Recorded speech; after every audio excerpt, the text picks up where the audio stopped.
With the summit in overtime, delegates at COP29 agree to a $300 billion climate finance deal for poorer countries.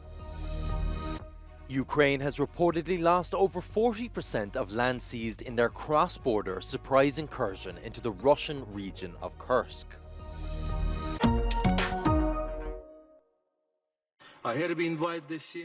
It's past 3 a.m. and a new climate finance deal has just landed here in Baku. After hours of negotiations, countries have reached a compromise on the key sticking point, the so-called new collective quantified goal, the very core issue of this summit. They've now agreed to provide $300 billion in annual climate finance by 2035. Earlier on Saturday, negotiators from the Least Developed Countries Group and the Alliance of Small Island States walked out of the meeting room as discussions between developed and developing nations over the latest draft text intensified. The debate over raising the $250 billion proposal made on Friday further deepened the divide between countries. The G77 plus China group, representing over 130 developing nations, demanded at least $500 billion annually by 2035, calling for more transparency about the structure and form of these funds. Many admitted it has not been an easy journey, and while the EU welcomed the outcome, with the Commissioner for Climate stating in the plenary that the $1.3 trillion objective can still be achieved, India voiced its disappointment. Governments have also reached agreements on carbon markets and found a compromise on adaptation. Even though the new climate finance deal doesn't fully meet the request from poorer countries, it has opened a new chapter in the climate talks and most importantly saved COP29 from the brink of collapse. Giorgio Orlandi for Euronews at COP29 in Baku. Ukraine is reportedly losing ground in the Russian province of Kursk, with the senior Ukrainian military official saying over 40% of land seized has been lost. Russia deployed tens of thousands of troops to Kursk after Kyiv's forces launched their incursion, surprising Moscow 2.5 years into their full-scale invasion of Ukraine.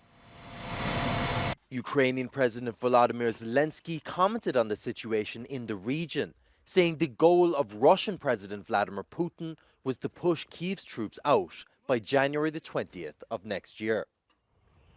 Russian officials have released footage of Kursk residents returning to the area, with authorities saying more than 120,000 civilians were evacuated after Ukraine's incursion into the region in August. This past week has seen the most significant escalation in hostilities that Ukraine has witnessed and marks a new chapter in the nearly 3-year war, one tinged with uncertainty and fear. The body of Rabbi Ziv Kogan, an Israeli Moldovan who went missing in the UAE, has been found after he was killed in what Israel claims to be a heinous anti-Semitic terror incident. A statement from Prime Minister Benjamin Netanyahu's office said Israel will act with all means to seek justice with the criminals responsible for his death. There has not yet been an immediate comment from the UAE.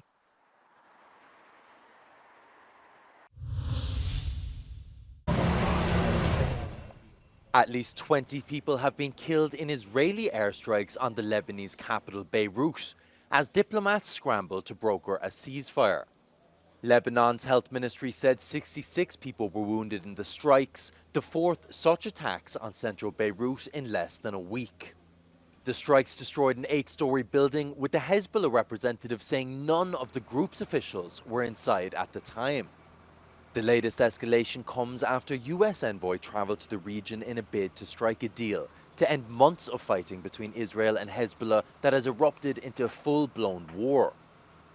The current proposal calls for a 2-month ceasefire during which Israeli forces would withdraw from Lebanon and Hezbollah would end its armed presence along the southern border. Thousands more Lebanese troops would patrol the border area with UN peacekeepers, and an international committee would monitor the deal's implementation.